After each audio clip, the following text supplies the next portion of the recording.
Hello and welcome to help in education. आज discuss करेंगे double integral of greatest integer function के एक problem को। हमारे पास आज का हमारा प्रॉब्लम है यहाँ पर double integral of greatest integer function of X plus Y D Y D X. यहाँ पे ये रेक्टेंगुलर डोमेन में डिफाइन है जहाँ कि x 0 to 1 and y 0 to 2 जा रहा है। ठीक है, अब यहाँ देखिए इसी प्रॉब्लम को और भी तरह से लिखा जा सकता है एग्जाम्स में आपके। इस तरह से यहाँ पे आपको दिया जा सकता है ये यहाँ पे r रेक्टेंगुलर डोमेन के लिए and x plus Y D Y D X. ठीक है, इस तरह से लिखा जा सकता है। और इसी प्रॉब्लम को एक और तरह से लिखा जा सकता है। यहाँ पे अगर हम इंटीग्रेशंस को बदल दें, यहाँ पर 0 to 2 पहले कर दें और 0 to 1 यहाँ बाद में, तो यहाँ पर सेम प्रॉब्लम को dx बाई डी वाई इस तरह से भी लिखा जाता है। यहाँ पे मैंने क्या किया, dx और dy का ऑर्डर चेंज किया, तो यहाँ पे इंटीग्रेशन का भी यहाँ पे ऑर्डर चेंज हो गया। ठीक है, तो ये इस तरह से भी ये प्रॉब्लम हमारा ये वाला प्रॉब्लम लिखा जा सकता है, इन दो तरह से भी। ठीक है, तो ये सब सेम ही प्रॉब्लम्स है। ठीक है, चलिए इनको सॉल्व करने का क्या मेथड हमारे पास सॉल्यूशन है वो देखते हैं। ठीक है, तो सबसे पहले हमारे पास हमारा इंटीग्रल है, हमें इंटीग्रल फाइंड करना है। इसको हमने एज्यूम किया यहाँ पे i equal to 0 to 1 and 0 to 2। यहाँ पे x एंड y x हमारा 0 to 1 एंड y 0 to 2 है, क्योंकि रेक्टेंगुलर डोमेन यहाँ पे दे रखा है। ठीक है, इसी को दिखा रहा है, ये रेक्टेंगुलर डोमेन को ही डिफाइन कर रहा है। ठीक है, तो यहाँ पर ग्रेटेस्ट इंटीजर फंक्शन दे रखा है इंटीग्रेट करने के लिए।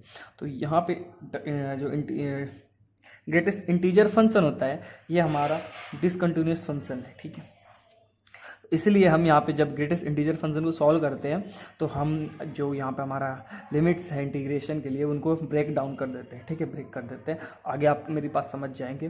ठीक है, कि मैं क्या कहना चाहता हूँ। ठीक, तो यहाँ देखिए, तो हमने इस i को हम इस तरह से इंटीग्रेट करेंगे। पहले हम इंटीग्रेट करना है 0 to 2 और greatest integer function of X Y. तो इसको यहाँ पर इस वाले पार्ट को हमने यहाँ पे माना है j। तो ये हमारा ये क्या बन गया, i इक्वल टू हो गया 0 to 1 एंड दिस पार्ट हो गया हमारा ये j। ठीक है, सो j dx हो गया 0 to 1 j dx। इसको क्वेश्चन 1 अज्यूम करते हैं।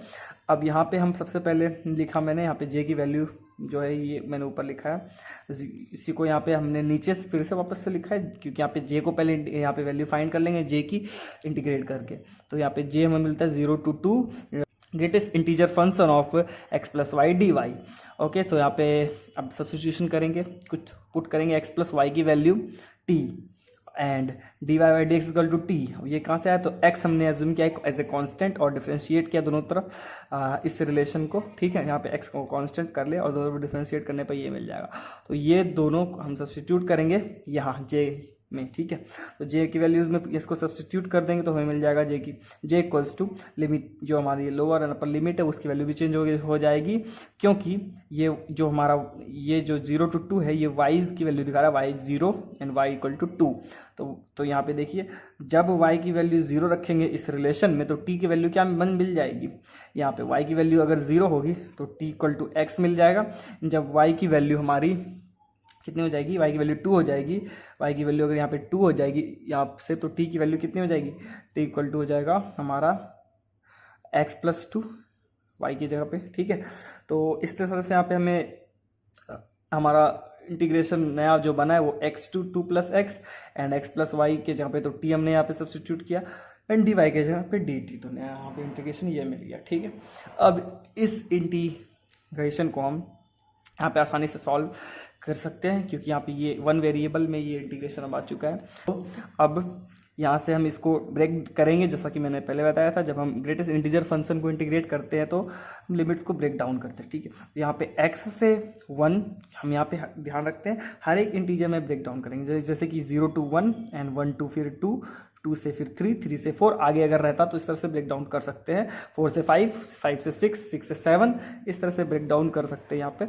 तो यहाँ पे हम सबसे पहले x से पहला इंटीजर जाएंगे 1 पर, x से 1 एंड दिस सेम हमारा ये वाला पार्ट। फिर से अब जाएंगे हम 1 से 2 एंड फिर से greatest integer function of T D T and इसके बाद 2 से हम जाएंगे 3 पर, लेकिन यहाँ पे हमारा जो इंटीग्रेट कर रहे हैं 2 से x तक, तो इसलिए हमने 2 से x तक ही गए हैं। आगे अगर यहाँ पे कुछ और रहता तो और भी आगे इसको ब्रेक डाउन फर्दर करते हैं, ठीक है। तो यहाँ तक इस तरह से हमने इसे ब्रेक डाउन करके लिखा ये, ठीक है। इसके इंटीग्रेशन का ब्रेक डाउन कर लिया, ये हमें पार्ट मिल चुका है अलग अलग। अब यहाँ से इसको इंटीग्रेट कर लेंगे। अब इसको ब्रेक डाउन कर इसलिए करते हैं क्योंकि अलग अलग यहाँ पे जो वैल्यूज़ है यहाँ पे इंटीग्रेशन के लिए, ठीक है। x से लेके 1 तक में फंक्शन की वैल्यू कुछ हमारे पास अलग मिलेगी, 1 से 2 में फंक्शन की वैल्यू अलग होगी और 2 से 2 + x में फंक्शन की वैल्यू डिफरेंट होगी। इसलिए हम इसको अलग अलग लिमिट हमने यहाँ पे ब्रेक डाउन कर लिया। तो यहाँ पे देख सकते हैं अब x से 1 में यहाँ पे ग्रेटेस्ट इंटीजर फंक्शन t का जो आएगा वो 0 आएगा, और यहाँ पे 1 से 2 में 1 आएगा, और 2 से 2 + x में जो इसकी वैल्यू होगी वो 2 आ जाएगी, ठीक है। क्योंकि हम जानते हैं कि 2 से 3 के बीच में कोई भी अगर इंटीजर है हमारा तो उसकी वैल्यू हमेशा 2 ही रहेगी, ठीक है। तो ऐसा होता है, ये प्रॉपर्टी है ग्रेटेस्ट इंटीजर फंक्शन की।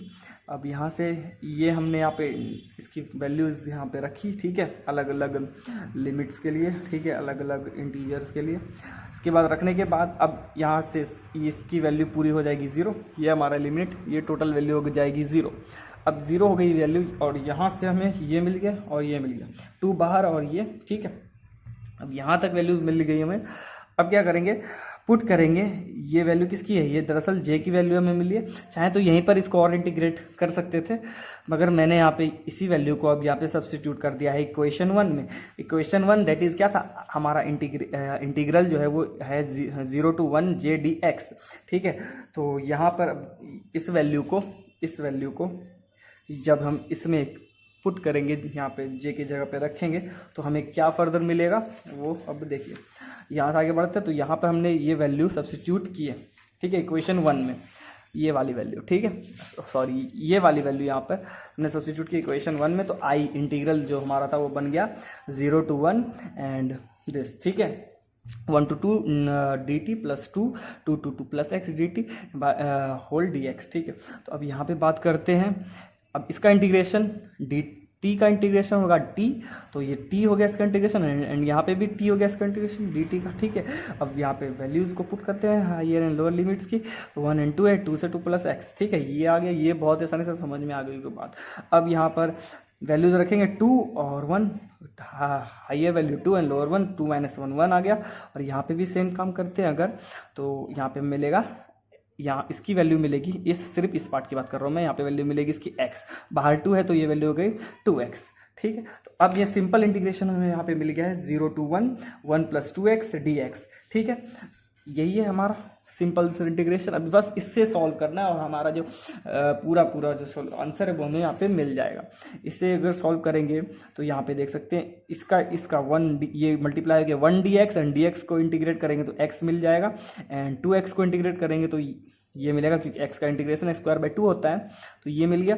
अब यहाँ पे बस हमने यहाँ पे इसकी हायर एंड लोअर लिमिट्स को लिखा है, अब इसकी वैल्यूज पुट कर देते हैं यहाँ पर, तो मिलेगा ये 1 - 0, यहाँ पे मिल जाएगा -½ एंड -0, एंड इसको सॉल्व करेंगे फर्दर, तो यहाँ पे हमें मिल जाएगा आंसर हमारा 2, दैट इज क्लियर, ओके।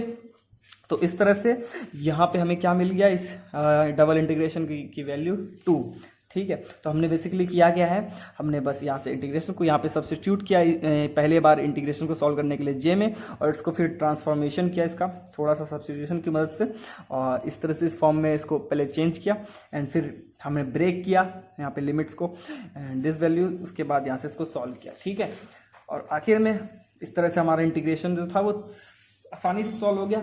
ये मेथड मुझे सबसे आसान लगी इसे सॉल्व करने के लिए, इस तरह के ग्रेटेस्ट इंटीजर फंक्शन को सॉल्व करने के लिए, जो कि आप आसानी से समझ भी सकते हैं। एक और मेथड ग्राफिकल भी होता है इसको सॉल्व करने का। इसके ग्राफ पे अगर नज़र डालें तो बेसिकली यहाँ पे हम निकाल के आ रहे हैं, हम यहाँ से वॉल्यूम फाइंड कर रहे हैं डबल इंटीग्रेशन के थ्रू। देखिए यहाँ पे अगर हम ग्राफ बनाने की कोशिश करें तो यहाँ पर इस तरह से, ठीक है, तो हमें यहाँ पर इस तरह का ग्राफ मिलता, एंड यहाँ से इस तरह से, ठीक है, इस तरह से यहाँ पर, यहाँ ये 2D में मैंने बनाया है, यहाँ पे सिर्फ डोमेन को दिखाने के लिए, ज़्यादा मैं एक्सप्लेन नहीं करना चाहता, ठीक है। तो यहाँ पे इस सेक्शन और इस सेक्शन 1 2 एंड 3 की यहाँ पे हम वॉल्यूम फाइंड करते हैं, ठीक है। तो यहाँ से 1 की वॉल्यूम हमारे पास 0 आती है एंड 2 की वॉल्यूम, जब ग्राफिकल मेथड अगर आप चाहें तो मैं एक्सप्लेन करूँगा, पर इस वीडियो में नहीं करने वाला।